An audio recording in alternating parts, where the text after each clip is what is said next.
Ever wonder who the biggest kaiju in movies are? The kind that makes skyscrapers look like toys? Well, that's good, because in this video, we're gonna talk exactly about that and rank them all from the smallest to the biggest. So, without further ado, starting at number 10 is the Colossal Titan from the live-action Attack on Titan films. At 388 feet tall, this skinless horror looks like a gigantic, steamy muscle sculpture come to life. Every time it appears, panic erupts. Its face is expressionless yet menacing. Walls that were once considered impenetrable, he kicks them in like sandcastles. Even in a world full of massive titans, this one stands out as the ultimate nightmare fuel. It's not the most agile, and it doesn't need to be. Its job is to show up and make humanity feel microscopic. And if you think that's wild, just wait. The next beast has atomic breath and a temper that could flatten entire coastlines. Sliding in at number 9 is the 2021 version of Godzilla from Godzilla vs. Kong. Over the years, we've seen a lot of Godzillas, but this one, he's 393 feet of atomic-powered fury. From the moment he emerges from the ocean, cities tremble, windows shatter, and alarms echo in the distance. He's not sleek, he's a tank in lizard form. His dorsal fins slice through the water before his head even breaks the surface. Missiles bounce off his scales like raindrops. And when he charges that atomic breath, you'd better run. It's not just heat, it's like a blue beam of apocalypse ripping through anything in its path. There's a reason this version became a fan favorite. He's not just dangerous, but majestic. Watching him square off with Kong feels like witnessing two titans forged from pure myth. The way he roars, the impact he leaves, even his swimming, it all screams dominance. He doesn't move unless something needs to be reminded that he runs the planet. At number 8, we've got Methuselah from Godzilla, King of the Monsters 2019.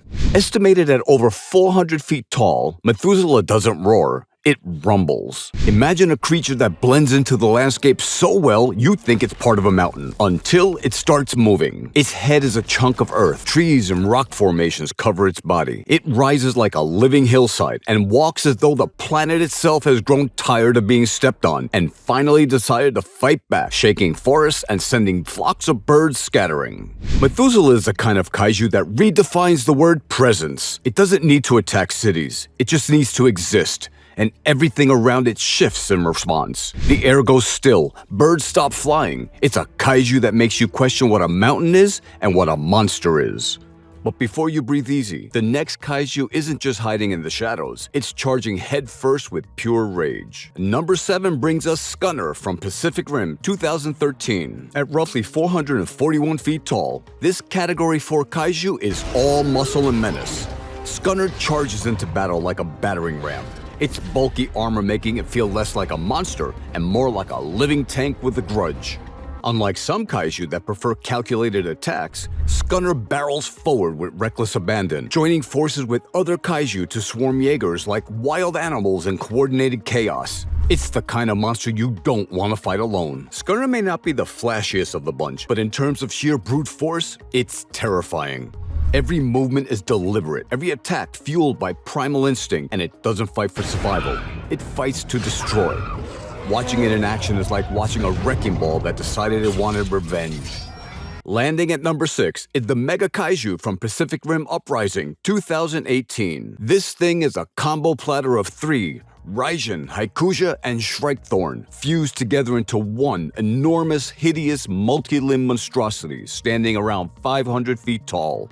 Picture 3 nightmares rolled into one and then given laser breath and a grudge. The moment it shows up, everything else, even the Jaegers, start looking way too small. It's fast, it's savage, and it's not here for negotiation. What makes this Mega-Kaiju so terrifying is the way it moves. With precision, with purpose. It doesn't stumble or hesitate, it hunts. And when it finds its target, there's no dramatic pause, no monologue, just destruction. It's the cinematic version of a predator evolved beyond anything we were ever prepared to deal with. Now you might think we've peaked, but trust me, what's coming next has 3 heads, wings like hurricanes, and 0 chill. Taking the number 5 spot is King Ghidorah from Godzilla, King of Monsters 2019. Measuring in at 521 feet, this 3-headed dragon is a walking apocalypse, with each head acting like its own independent predator. Ghidorah doesn't just fight, it devours. Its wings create storm systems, its screeches tear through skies, and every time it lands, the ground fractures under its weight. Watching Ghidorah and Godzilla clash feels like watching two gods settle ancient grudges. The monster doesn't care about dominance. It's here to erase and rule. What's especially eerie about Ghidorah is its intelligence. It plans, it adapts, and the middle head strategizes, while the side heads bicker like rabid wolves. It has this unshakable aura, like it knows its royalty. It doesn't roar to threaten. It roars because it enjoys the sound of fear. Coming in at number 4 is Slattern from the original Pacific Rim, 2013. Standing at 596 feet, it's not only the biggest kaiju in that film, but it's the last line of defense for the aliens, sending them through the breach. Slattern looks like it was built for pure war. 3 tails, serrated fins, armored plating, and bioluminescent lines running across its body. If Jaegers were built to be tanks, Slattern was built to chew them up and spit out the bolts. When it shows up, it's not just another monster, it's the final boss. What makes Slattern stand out beyond its size is its authority. Other kaiju move like beasts, but Slattern does it like a general. It doesn't panic, it doesn't charge blindly. It picks a target, dismantles it, and keeps going. It's calm, calculating, and merciless. The moment it enters a fight, the tone shifts. But we're only getting started with the real giants. And the next one is taller than a skyscraper and doesn't even bother running because nothing can stop it. We hit colossal territory with number 3. Godzilla Earth from Godzilla, Planet of the Monsters. This Godzilla stands at 1,043 feet tall, and no, that's not a typo. It's taller than most skyscrapers and weighs so much that just walking causes seismic activity. He doesn't run. He doesn't need to. He's essentially a living mountain covered in metallic plant-like tissue that makes him nearly indestructible. Lasers, bullets, mechs, they bounce off. His breath weapon isn't so much a beam as a landscape-erasing explosion. You don't fight Godzilla Earth. You flee, and maybe, if you're lucky, you survive long enough to watch him disappear into the horizon like a living monument to humanity's failure. There's a weight to Godzilla Earth, not just physical, but emotional. The way he towers, the way he barely acknowledges opposition. It feels like nature itself is fed up. No fast cuts, no quick jumps. He moves like a glacier with intent, and that makes him one of the most unnerving kaiju ever animated.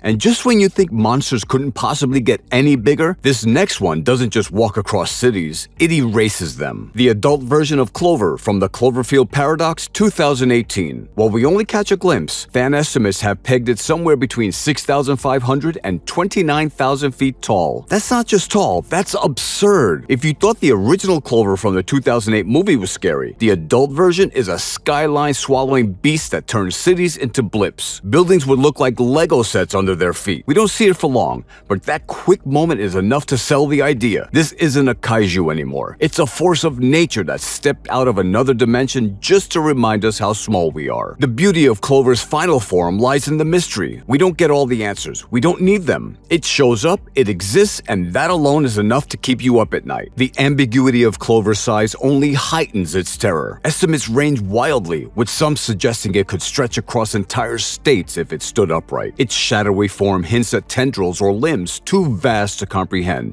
flickering in and out of our reality like a nightmare refusing to end. Scientists in the film speculate it feeds on dimensional energy, growing larger with each breach it crosses. This makes Clover not just a monster, but a cosmic anomaly, a living paradox that defies physics. Its brief appearance leaves viewers questioning what else lurks beyond our world waiting to emerge. And finally, coming in at number 1 is the absolute monster of monsters, Void Ghidorah from Godzilla, the Planet Eater 2018. At a completely ridiculous 6,616 feet or 20,000 meters, this thing is so big it might as well be a piece of the universe itself. Void Ghidorah feels like it isn't made of flesh and bone at all. Rather, it's an energy-based entity, existing partially outside of space and time, like a living cosmic storm. When it descends upon a world, it consumes whatever is set in its sights. Entire cities vanish like embers in the wind. Its necks are long enough to stretch across entire regions. Time bends around it. Gravity doesn't apply. And its very presence is enough to tear apart reality. In the Godzilla universe, Void Ghidorah isn't just the end of the line. It's the thing that ends the idea of lines entirely. Void Ghidorah Ghidorah's arrival distorts time itself, with witnesses reporting visions of past and future battles flickering in its wake. Its energy pulses ripple across galaxies, a signal of impending doom that even the bravest titans fear. This celestial destroyer redefines kaiju as forces of universal chaos, not just earthly threats. So there you have it. 10 of the biggest, baddest, most jaw-dropping kaijus ever to stomp across the screen. If you like this video, check out this other cool one.